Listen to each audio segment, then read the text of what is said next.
Hello student, today we continue our topic. Last time हम discuss कर रहे थे ओम्स लॉ। तो ओम्स लॉ क्या था? ओम्स लॉ क्या बताता है कि at constant temperature potential difference is directly proportional to current, V is equal to I R. ये हमने स्टडी किया था अपना, क्या हमने स्टडी किया था? Ohm's law. क्लियर? ओके, तो आज हम डिस्कस करेंगे ओम्स लॉ से रिलेटेड कुछ न्यूमेरिकल्स। ओके, आपकी एनसीईआरटी बुक्स में जो न्यूमेरिकल्स गिवन हैं हम वही डिस्कस कर रहे हैं। ओके, तो पेज नंबर 208 पे ओम्स लॉ से रिलेटेड न्यूमेरिकल्स गिवन हैं। तो फर्स्ट इज, राइट डाउन कर लेते हैं ताकि आपको क्लियर हो जाए। How much current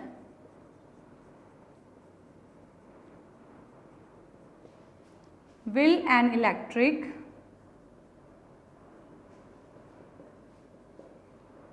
bulb draw from a 220 volt source if the resistance of the bulb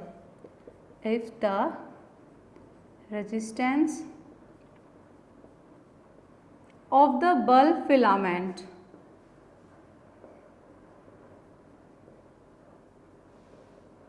is 1200 ohm। Clear? ये आपका फर्स्ट क्वेश्चन है। देखते हैं क्या गिवन है आपका। Okay, how much current will an electric bulb draw, कितना करंट ड्रॉ करेगा फ्रॉम ए 220 वोल्ट सोर्स। आपको वोल्टेज गिवन है। If the resistance of the bulb is 1200 ohm. Clear? तो फर्स्ट आपको क्या क्या गिवन है वो राइट डाउन करना है। कि बहुत ही अच्छा वे होता है आपका न्यूमेरिकल सोल्व करने का कि फर्स्ट जो गिवन है आप वो राइट डाउन करो। क्या गिवन है? Potential difference, that's mean V। अच्छा होगा कि आप एग्जाम में अच्छे से राइट डाउन करें मेंशन करते हुए पोटेंशियल डिफरेंस इस तरह से। V कितना है? 220 वोल्ट। क्लियर? उसके बाद रेजिस्टेंस गिवन है, रेजिस्टेंस, फिर रेजिस्टेंस का सिंबल, देन 1200 ओम। ओके, फिर आपको फाइंड क्या करना है? करंट फाइंड करना है आपको। करंट फाइंड करना है, करंट I और उसके सामने question mark, that is you have to calculate the value of current. Then using, अब ये तीनों किस में यूज हो रहे हैं? Ohm's law. ओम्स लॉ को यूज करते हैं। क्या होता है? V is equal to I R. Okay, find क्या करना है? I, तो I को इधर रखते हैं, क्या बन जाएगा? V by R।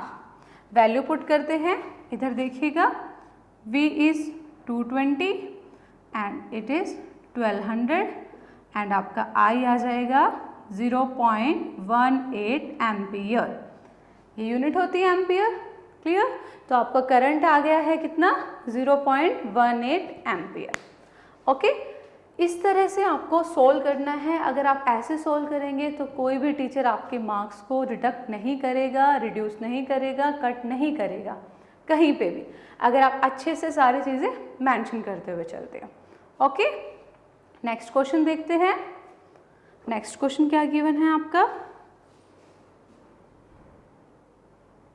Okay, next question भी ऐसा ही है आपका। तो वहाँ पे देखिए क्या गिवन है, how much current win electric heater. अब यहाँ पे एक इलेक्ट्रिक हीटर दे दिया है, ड्रॉज, वैल्यू गिवन है 220 वोल्ट और रेजिस्टेंस कितना गिवन है हीटर का? वो गिवन है आपका 100 ओम। ओके, तो जल्दी से फाइंड कर लेते हैं। ओके, देखिए, how much current will electric heater drawers,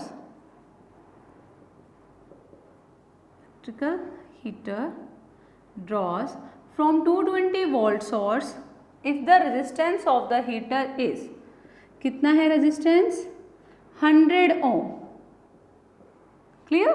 okay, तो वही सब चीज़ें क्या क्या गिवन है आपको? पोटेंशियल डिफरेंस गिवन है, कितना गिवन है? 1200 वोल्ट, 220 वोल्ट सॉरी। आपको रेजिस्टेंस कितना गिवन है 100, वेरी गुड। फिर क्या फाइंड करना है, करंट ही फाइंड करना है। Okay, V is equal to I R, I को निकालना है तो V बाई आर, और फिर यहाँ पे 220/100, तो आंसर कितना बनेगा आपका, डेट इज 2.2 एम्पियर। क्लियर, बहुत इजी था, सिर्फ ओम्स लॉ यूज करना था आपको और डायरेक्टली आपका आंसर आ जाएगा। ओके, नेक्स्ट न्यूमेरिकल देखते हैं, वो थोड़ा सा डिफरेंट है यहाँ से, उसको स्टडी करते हैं। आई होप आपको ये क्लियर हो गए होंगे, दोनों सेम ही थे बिल्कुल, दोनों में एक ही मेथड से आपको सोल्व करना था।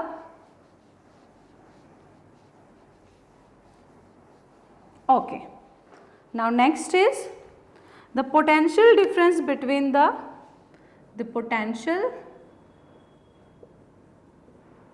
difference between terminals of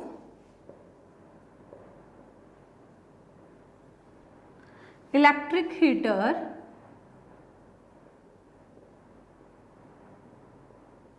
is 60 volt when it draws a current of 4 ampere from the source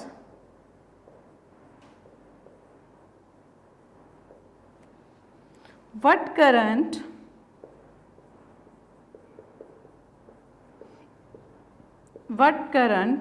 will the heater draw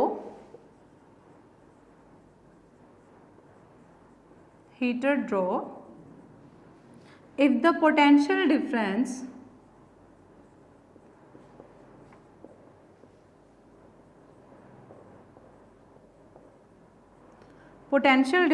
is increased to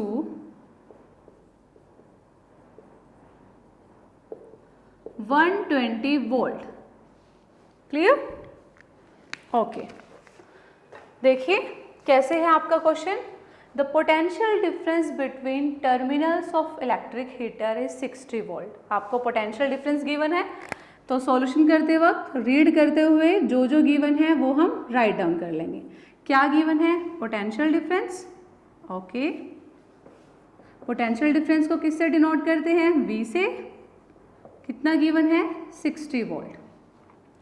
when it draws a current of 4 ampere, current given है, current का symbol क्या होता है, I, that is 4 ampere from the source.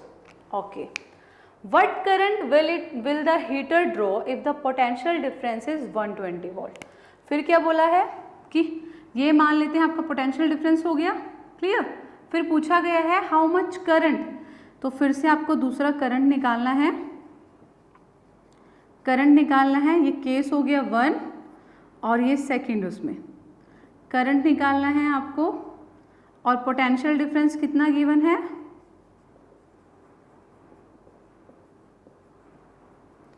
V given है आपको 120 volt.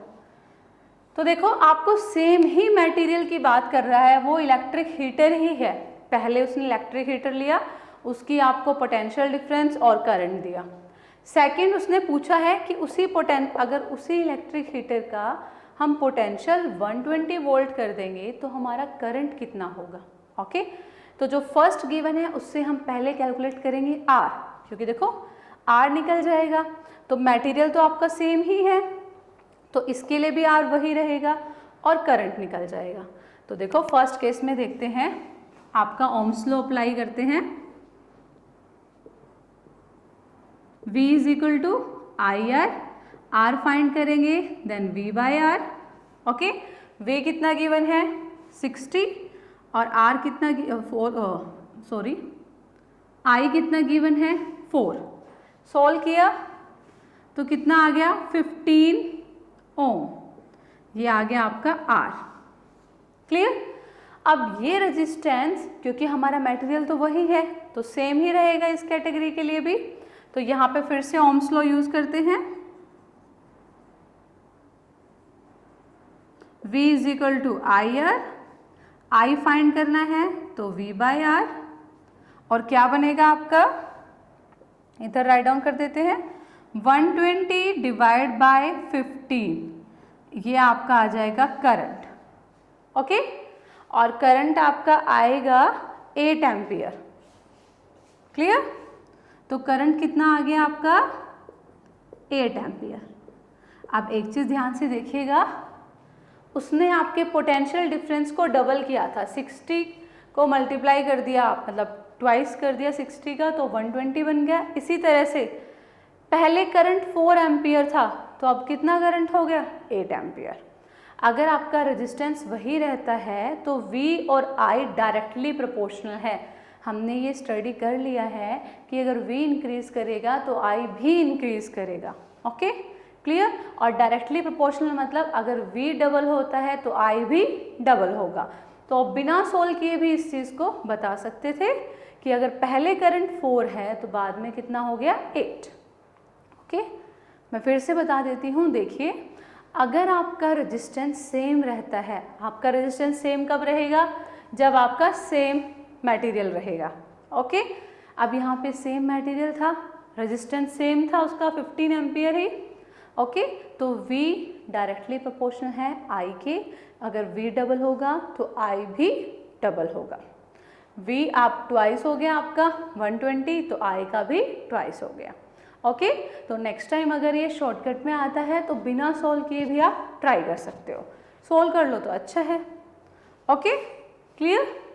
Okay, तो ये थे हमारे ओम्स लॉ के न्यूमेरिकल्स जो हम कर चुके हैं। अभी आगे हम स्टडी करते हैं, नेक्स्ट हम डिस्कस करते हैं एक्टिविटी। ओम्स लॉ के बाद जो नेक्स्ट एक्टिविटी गिवन है वो स्टडी कर रहे हैं, तो प्लीज़ अपनी बुक ओपन कर लीजिए। अगर बुक आसपास नहीं है आपके तो जल्दी से उसे उठा लाइए, वीडियो को पॉज कर दीजिए और जल्दी से बुक को ले आइए।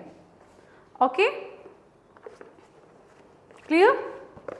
तो अपनी बुक का पेज नंबर आपको ओपन करना है 205 पेज नंबर। एक्टिविटी है 12.2, एक्टिविटी है 12.2। क्लियर? जब तक आप बुक लेके आते हैं मैं एक बार ये फिगर ड्रॉ कर देती हूँ आपके लिए।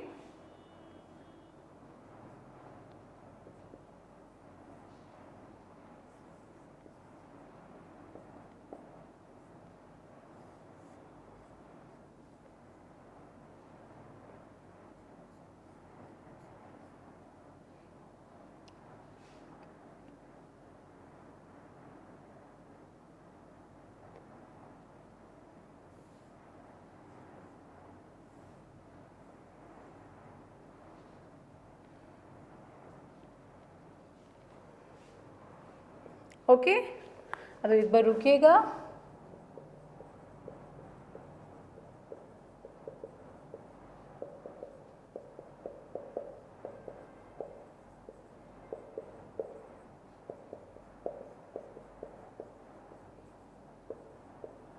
ओके, तो बुक हो गई आपकी ओपन। अब स्टार्ट करते हैं एक्टिविटी 12.2। क्या गिवन है इस एक्टिविटी में उसको स्टडी कर लेते हैं। एक्टिविटी में बोला गया है टेक अ नाइक्रोम वायर। आपने एक नाइक्रोम वायर ले ली। ओके, आपको फिगर में दिख भी रहा होगा। अ 10 वोल्ट बल्ब और एक टॉर्च बल्ब। एक टॉर्च बल्ब लिया है, एक बल्ब लिया है 10 वोल्ट का, and an ammeter of 0.5 range. एक एमीटर ले लिया। अब प्लग की भी ले ली, कनेक्टिंग वायर्स और वायर्स से भी कनेक्ट कर दिया। Set up the circuit by connecting 4 dry cell. और 4 ड्राई सेल लेने हैं हमारे, कितने हैं, 1 2 3, एक और ज्वाइन कर लेते हैं। ये हो गए हमारे 4 ड्राई सेल। Okay, clear? ठीक है। Set up the circuit by connecting 4 dry cell of 1.5 volt each in series में ही किया है विद द एमीटर। एमीटर के साथ सीरीज में ही कनेक्ट है। Leaving a gap X Y in the circuit, और एक्स वाई सर्किट में गैप छोड़ देना है एज शोन इन फिगर 12.4, जैसा हमारी फिगर में गिवन है, बुक में गिवन है। Complete the circuit by connecting the nichrome wire. इस सर्किट को कंप्लीट करना है, पहले क्या यूज करना है, नाइक्रोम वायर करनी है। In the gap X Y plug the key को लगा देना है। Note the ammeter reading, take out the key from the plug. जब आप देखो आपने क्लोज कर दी की, नाइक्रोम वायर लगानी है, की क्लोज करनी है, एमीटर की रीडिंग देखनी है। Okay clear. उसके बाद की को रिमूव कर देना है। Next, replace the nichrome wire with torch bulb, फिर टॉर्च बल्ब यूज करना है in the circuit and find the current through it. फिर से रीडिंग लेनी है एमीटर की। Now repeat the above step with 10 volt bulb, 10 volt bulb के साथ करना है, गैप में लगा के फिर से रीडिंग नोट डाउन करनी है। Are the ammeter reading different for different components connected in the gap. क्या एमीटर की रीडिंग अलग अलग थी सभी के लिए? What do your observation indicate, आपकी ऑब्जर्वेशन क्या बता रही है? Now may repeat this activity by keeping any material component in the gap. अब कोई और मटेरियल लेके देख सकते हैं। Observe the ammeter reading in each case, analyse the observation. आपको हर केस में एमीटर की रीडिंग देखनी है और उसको फिर क्या करना है, एनालाइज करना है। तो देखिए जो आपके एमीटर की रीडिंग होगी वो सेम नहीं आएगी। Okay, ammeter reading is different in each case, हर केस में डिफरेंट है। क्लियर, सेम नहीं है। जब हमने यहाँ पे पहले नाइक्रोम वायर से किया, फिर टॉर्च बल्ब से किया, फिर बल्ब से किया, तो हमारे तीनों केस में एमीटर की रीडिंग डिफरेंट आ रही है, सेम नहीं आ रही है, हर किसी के लिए डिफरेंट है। तो ये किस वजह से हुआ? ये हुआ रेजिस्टेंस की वजह से। रेजिस्टेंस हमने स्टडी किया है, आर से डिनोट करते हैं, उसकी यूनिट ओम होती है। वो क्या होता है? जो आपके करंट को अपोज करता है। क्लियर। तो हर मटेरियल का अलग अलग रेजिस्टेंस था, किसी में कम था, किसी में ज़्यादा था। अब देखिए हमने स्टडी किया था हमारा ओम्स लॉ V = IR। तो अगर हम I और R को देखेंगे तो क्या बनेगा, I = V/R। हमने पढ़ा था कि I इन्वर्सली प्रोपोर्शनल है किसके, R के। क्लियर। अब जिसमें I ज़्यादा होगा मतलब करंट ज़्यादा, तो उसका रेजिस्टेंस क्या होगा, कम। पता था ना, लास्ट में किया था, अगर I इंक्रीज करता है तो R डिक्रीज करता है, अगर R इंक्रीज कर रहा है तो I डिक्रीज करेगा। तो जिस भी मटेरियल में से करंट की वैल्यू ज़्यादा होगी, एमीटर की रीडिंग हाई आएगी, उसमें रेजिस्टेंस क्या होगा, कम। और जिसमें एमीटर की वैल्यू कम आएगी, एमीटर की रीडिंग मतलब I की वैल्यू, उसमें रेजिस्टेंस क्या होगा, ज़्यादा।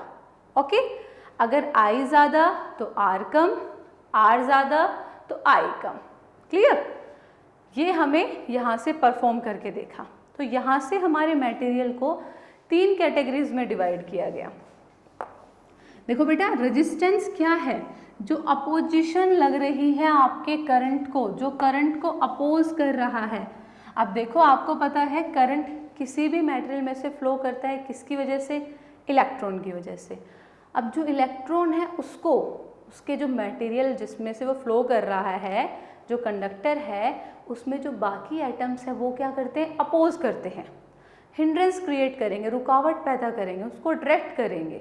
ओके, तो उस वजह से क्या होता है, आपका रेजिस्टेंस आता है, वहाँ पे रुकावट आती है।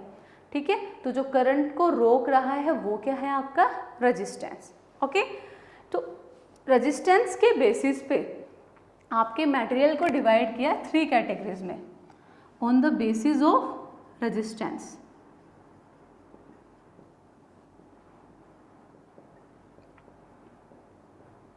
क्लियर।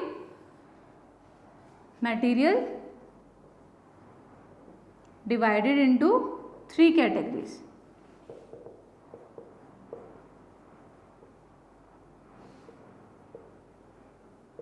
तो आपका क्या किया गया, उसको 3 कैटेगरीज में डिवाइड किया गया। फर्स्ट है आपके गुड कंडक्टर्स, गुड कंडक्टर्स मतलब जिनका इलेक्ट्रिकल रेजिस्टेंस बहुत ही लो हो। क्लियर? वो मटेरियल जिनका इलेक्ट्रिकल रेजिस्टेंस बहुत ही कम हो वो कैसे हैं? Good conductor. और सबसे बेस्ट आपका कंडक्टर है सिल्वर। क्लियर? और फिर उसके बाद कॉपर और एल्यूमिनियम भी गुड कंडक्टर हैं आपके, जिनके वायर्स को हम यूज़ करते हैं। अब क्वेश्चन ये भी आता है कि हम कॉपर एल्यूमिनियम के वायर्स को यूज़ कर रहे हैं जबकि सिल्वर बेस्ट है, बट सिल्वर क्या है आपका? बहुत ज़्यादा मैलिएबल है और दूसरा कॉस्ट भी हाई होती है। Okay, clear? इसीलिए उसको यूज़ नहीं करते। तो गुड कंडक्टर्स क्या हैं? Those materials which have low electrical resistance, low electrical resistance, जिनका इलेक्ट्रिकल रेजिस्टेंस बहुत कम होता है वो क्या है आपके? Good conductor. एग्जाम्पल सिल्वर, ये तो आपका बेस्ट कंडक्टर हो गया, बिल्कुल क्लियर। और copper aluminium,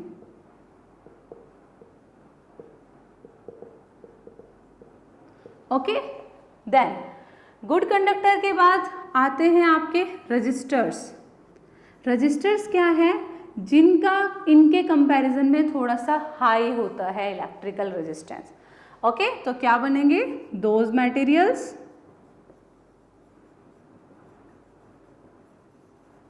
which have comparatively high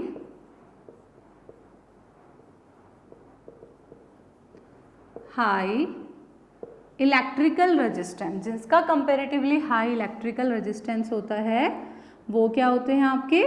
registers. Clear?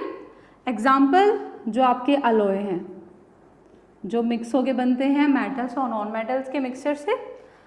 Alloy आपका nichrome, tungsten,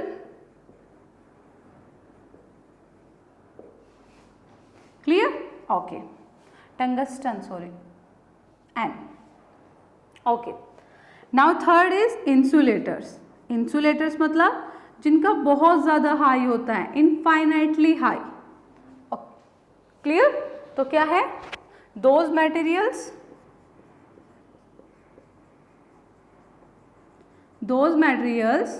which have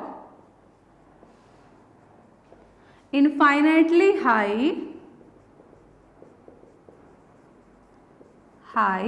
electrical resistance, जिनका इनफाइनाइटली हाई इलेक्ट्रिकल रेजिस्टेंस होता है वो क्या है आपके? इंसुलेटर।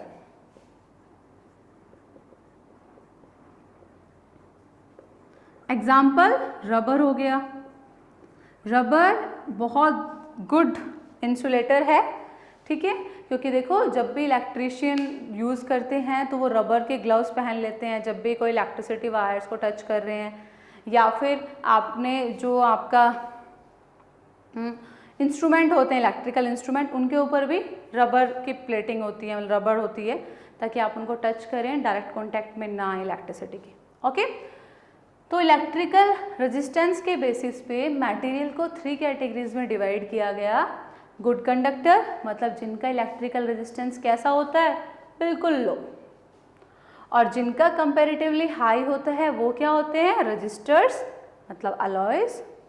और जिनका बहुत ज़्यादा हाई होता है वो क्या होते हैं? इंसुलेटर्स। क्लियर? तो ये था हमारा 3 मटेरियल्स जिनको डिवाइड किया गया रेजिस्टेंस के बेसिस पे। Okay, done. तो हमने इससे पहले ओम्स लॉ स्टडी किया और फिर देखा कि हर मटेरियल का इलेक्ट्रिकल रेजिस्टेंस डिफरेंट होता है, हर मटेरियल में से करंट डिफरेंटली पास होता है। क्लियर? जिसका इलेक्ट्रिकल रेजिस्टेंस हाई होगा उसमें से कम करंट पास होगा और जिसका लो होगा उसमें से ज़्यादा करंट पास होगा। ओके, तो ये यहाँ से क्लियर हो गया। अब फिर से हमारी एक्टिविटी है एक्टिविटी 12.3, बहुत ही इम्पोर्टेंट है एक्टिविटी 12.3। क्लियर? अब ये एक्टिविटी क्या बता रही है उसको भी देख लेते हैं एक बार कि यहाँ पे क्या क्या एक्सप्लेन किया गया है।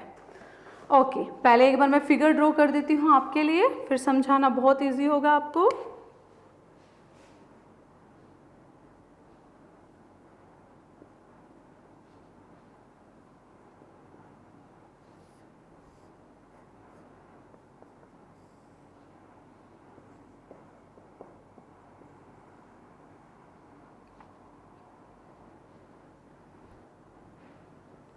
ये आपकी कैटेगरीज बनी हुई है फर्स्ट, बाकी मैं आपको इधर ड्रॉ करके दिखा रही हूँ।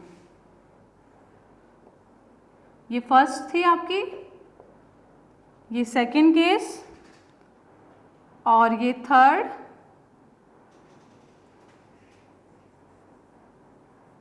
ये थर्ड, और ये फोर्थ केस। ओके, तो ओपन कर लीजिए अपनी एक्टिविटी 12.3। यहाँ पे क्या गिवन है आपको, complete an electric circuit consisting of cell. आपको सेल लेना है, हम ले चुके हैं। एमीटर लेना है, वो भी है हमारे पास। नाइक्रोम वायर लेनी है जिसकी लेंथ हो L, हमने ये वायर ले ली, और जिसकी लेंथ कितनी है L। ओके, प्लग अ की, और कील यूज करनी है जैसा फिगर में गिवन है। ओके, नाउ प्लग द की, फिर की को लगा देना है। Note the current in the ammeter. First case में जब आपने फर्स्ट नाइक्रोम वायर ली है L लेंथ की, वहाँ पे आपको करंट की वैल्यू देखनी है। Replace the nichrome wire by another nichrome wire of same thickness but twice the length, that is 2L। देखो, अब हमने क्या करना है, वही नाइक्रोम वायर रखनी है, सेम मतलब नाइक्रोम वायर ही रखनी है, बट उसकी लेंथ को क्या कर देना है, ट्वाइस।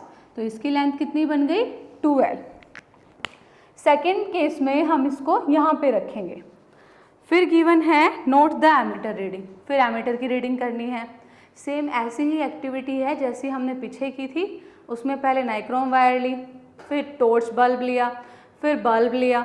उसी तरह से पहले L लेंथ के साथ एमीटर की रीडिंग देखनी है, फिर ट्वाइस कर देना उस लेंथ को, तब एमीटर की रीडिंग देखनी है। Now replace the wire by thicker nichrome wire of the same length. A thicker wire has a large cross sectional area. Again note the current through the circuit. अब देखो, आपको nichrome wire ही रखनी है, length same रखनी है, but thick रखनी है, तो उसका एरिया जो होगा वो इंक्रीज कर जाएगा। तब फिर से रीडिंग नोट डाउन करनी है। Okay, instead of taking a nichrome wire connect A copper wire. और फोर्थ में क्या करना है, नाइक्रोम वायर की जगह पे कॉपर वायर लेनी है, सेम लेंथ की,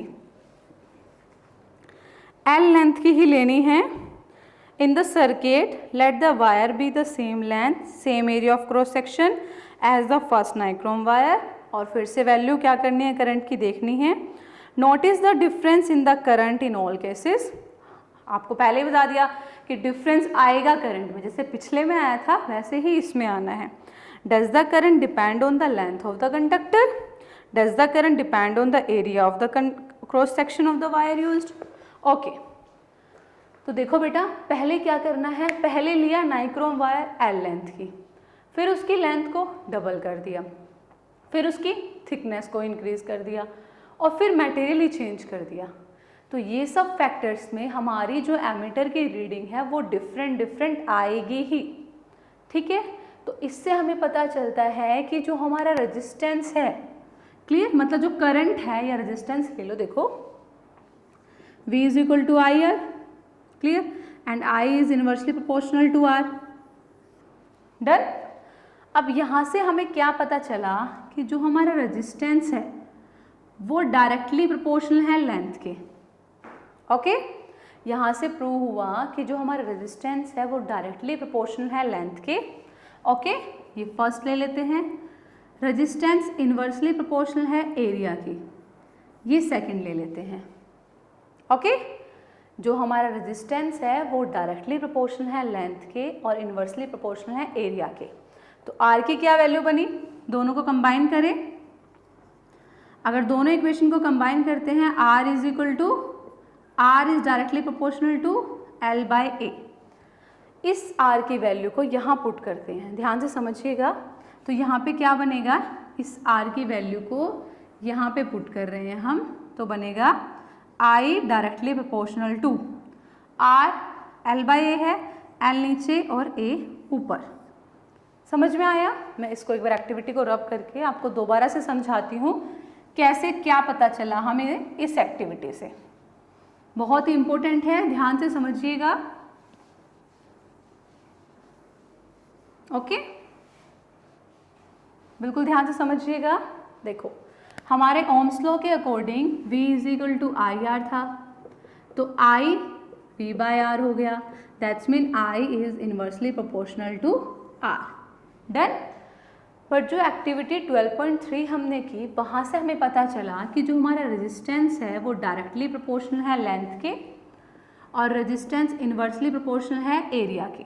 ये फर्स्ट इक्वेशन, ये सेकंड इक्वेशन, दोनों को कंबाइन किया तो इक्वेशन आ गई R directly proportional to L/A। ये ऊपर था, ये नीचे था, मल्टीप्लाई कर दिया, वैल्यू आ गई R L/A। अब आपको पता है इस इक्वेशन के according I directly proportional to 1/R। Clear? अगर R की वैल्यू पुट करेंगे तो क्या बनेगी? L नीचे A ऊपर, ये बन गया। तो इसका मतलब क्या है? अगर एरिया इंक्रीज करते हैं तो करंट भी इंक्रीज करेगा, अगर लेंथ इंक्रीज करते हैं तो करंट क्या करेगा? डिक्रीज करेगा। तो इस ये शो करती है as A increases, that's mean area A increases, I also increases। Short form में लिख रहे हैं, ठीक है? As L increases, लेंथ अगर इंक्रीज करती है, I decreases, I क्या करेगा? डिक्रीज करेगा। तो जो हमारा सेकंड केस था जिसमें हमने लेंथ को इंक्रीज किया था, 2L किया था, उस केस में करंट क्या होगा? डिक्रीज करेगा। और जिस केस में, थर्ड केस में, जब हमने एरिया इंक्रीज कर दिया था तो करंट क्या करेगा? इंक्रीज करेगा। अब देखिए, ये तो हो गया इनका रिलेशन। अब निकालते हैं R का, कि as A increases I increases but R decreases, but resistance क्या करेगा? डिक्रीज करेगा। वो तो आप यहाँ से भी देख सकते हो कि अगर I इंक्रीज कर रहा है तो R क्या करेगा? डिक्रीज करेगा। I डिक्रीज कर रहा है बट R इंक्रीजेस। क्लियर? समझ में आया बेटा? तो इसका मतलब फर्स्ट केस में आपका जो भी था करंट, सेकंड केस में जब आपने 2L किया तो करंट क्या हो गया? डिक्रीज हो गया। थर्ड केस में जब आपने एरिया इंक्रीज किया, area of cross section increase किया, तो I क्या हो गया? इंक्रीज हो गया। Okay, done. तो यहाँ से हमारे पास सारी चीज़ें आती हैं। अभी देखते हैं, ये समझ में आ गया आपको अच्छे से? तो जो हमारे फैक्टर्स हैं जिनके ऊपर ये डिपेंड करेगा उनको भी देखते हैं। अभी देखते हैं R directly proportional to L/A। मैंने आपको बताया है कि जब भी डायरेक्टली का साइन रिमूव करेंगे तो कोई ना कोई कांस्टेंट आएगा प्रोपोर्शनलिटी का, और यहाँ पे एक नया कांस्टेंट है, ठीक है? तो क्या आएगा? R is equal to rho L/A। ये क्या है आपका? इसको बोलते, प्रोनाउंस तो कर रहे हैं रो, प्रोनाउंस तो करेंगे इसको रो। क्लियर? बट ये क्या है आपका? रो क्या है? रो है आपका, यहाँ पे तो आप बोल सकते हो constant of proportionality, constant of proportionality, proportionality का कांस्टेंट है। बट R क्या, रो क्या है आपका? रजिस्टिविटी। न्यू आ गया, देखो रजिस्टिविटी आ गया, या फिर बोल सकते हो स्पेसिफिक रेजिस्टेंस। स्पेसिफिक रेजिस्टेंस जो एक किसी भी मटेरियल के लिए स्पेसिफिक होगा, सबके लिए फिक्स्ड होगा, इतना होता है। ओके, तो जो ये नया कांस्टेंट आया है ये क्या है आपका? रेजिस्टिविटी, स्पेसिफिक रेजिस्टेंस बोल सकते हो। क्लियर? डन। ओके, तो हमें इस एक्टिविटी से पता चला कि हमारा रेजिस्टेंस डायरेक्टली प्रोपोर्शनल है लेंथ के, इन्वर्सली प्रोपोर्शनल है एरिया के, और ये डिपेंड भी करता है नेचर ऑफ मटेरियल। जब फोर्थ करते वक्त जब हमने फोर्थ किया था तो फोर्थ करते वक्त देखिए लास्ट में हमने क्या ली थी? कॉपर की वायर ली थी, और कॉपर वायर लेते वक्त हमने देखा था, क्या देखा था? कि हमारा रेजिस्टेंस अलग आएगा। तो ये क्या बता रहा है कि रेजिस्टेंस कौन कौन से फैक्टर्स पे डिपेंड करता है? Resistance depend upon